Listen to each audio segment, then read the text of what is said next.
So this is my pneumatic Henry HVR200 from 2001. This is the one that gets used for all like DIY related jobs, the car and stuff like that. And he's recently died after having years of a fucked up motor. So I'll show you now. He no longer turns on at all.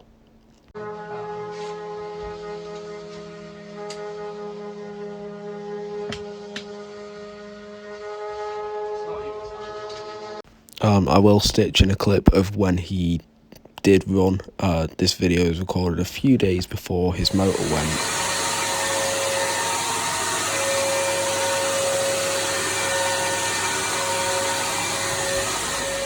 As you can hear, he does not sound very well at all, so I'm going to show you how to replace the motor and where to get a motor. So when replacing the motor, you've got to consider a few things: what type of Henry you own, whether it's a genuine part, and the cost of the motor. This is the Henry that we use around the house as the just typical house vac, and this one is 620 watts. There are loads of motor styles that they've done for Henry, so you've got to make sure that you buy the correct motor. Otherwise the part just won't fit. Then you want to get into contact with Pneumatic International and you want to give them the digits at the bottom of the Pneumatic, then will give you the code to the exact motor you need. It says 0133 01766. You will be directed to loads of types of motors and you'll be running the risk of buying the wrong one.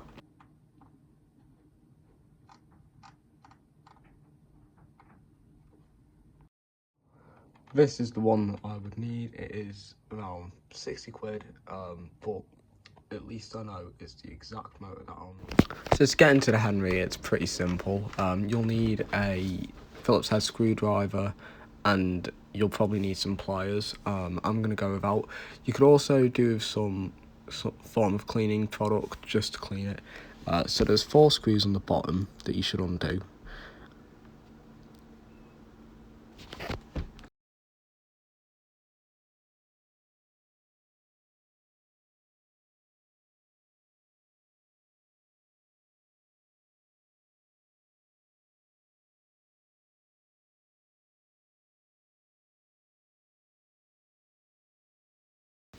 Now you should be able to lift that off, and then you're left with 2 separate parts: the top casing and the rewind housing, and the actual motor and switch housing.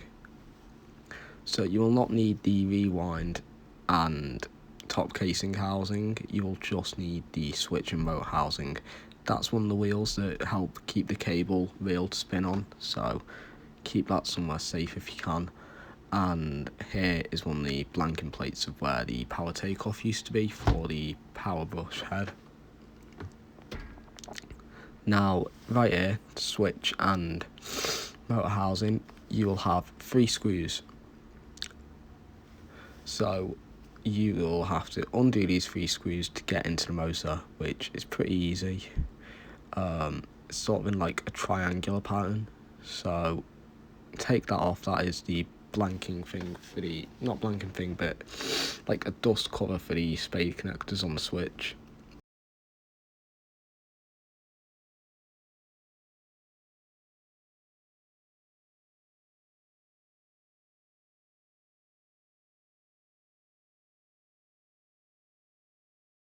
So once you've undone all them, it might be a bit difficult to lift it off, but you can lift that off.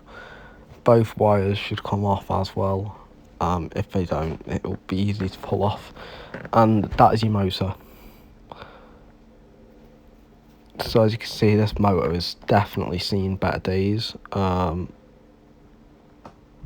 It's very filthy, despite using bags with it though. It is oddly extremely filthy.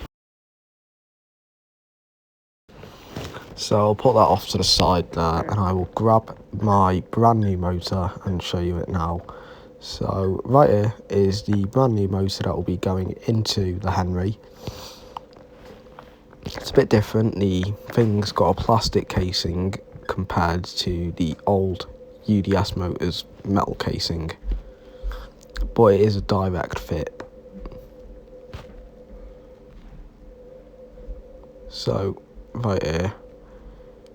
As you can see, metal casing compared to the plastic casing on the Amatec motor that we're going to be fitting. So we need to remove this plastic chassis thing that keeps the motor held on, acts sort of like a bracket. So it should be pretty easy to do. Just got to rotate it around a little and then it should come off. So you're not going to need that motor anymore. Bin it, keep it up for display, I don't know, whatever, scrap it for parts, or sell it to the local scrap man, whatever you want, because you're not going to need that motor anymore. Then wipe down the seals. As you can see, these seals are really dusty. You can actually see the dust coming off of it. Try and give even the plastics a bit of a wipe down if you can, just so you don't get your new motor all filthy. Not that this motor won't be getting filthy over time, but it's better to clean it. It's quite grim, because you wouldn't think after years of use these would hold that much dirt, but they do. So we've got our cleaning product here, and we're just going to give it a wipe down with a rag and some of that cleaning product. What you can do if you really need to, you can put a bit of grease on that top rewind contact. I think cleaning out the casings is a good idea if your motor's actually blown, because it'll leave quite a smell and it'll linger of blown motor, and it's not a nice smell. So yeah, just give it a little clean up. It won't get rid of the smell completely if the motor's blown, so I'd recommend running it for about half an hour outside, as that tends to do the job.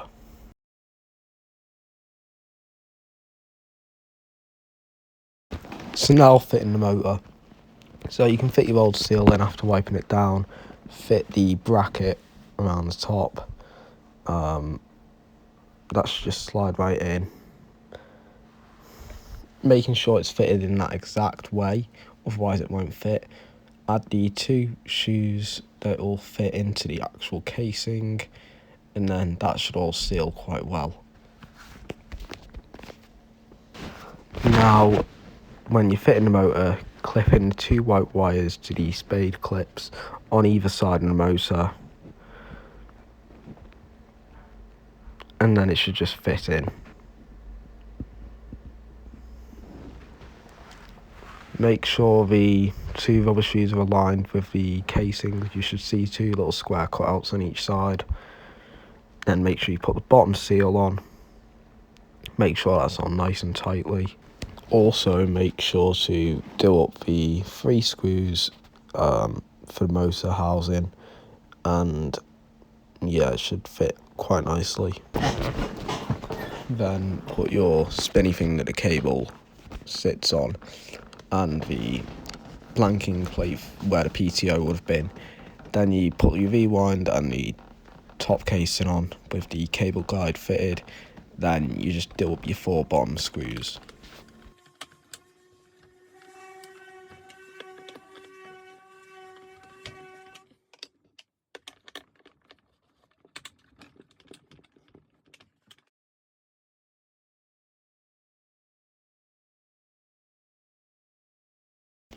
Now you just give the bucket a little bit of wipe down, make sure it's all clean. This is just because it's better to have it clean than completely filthy. Make sure to wipe down the seal on the filter as well.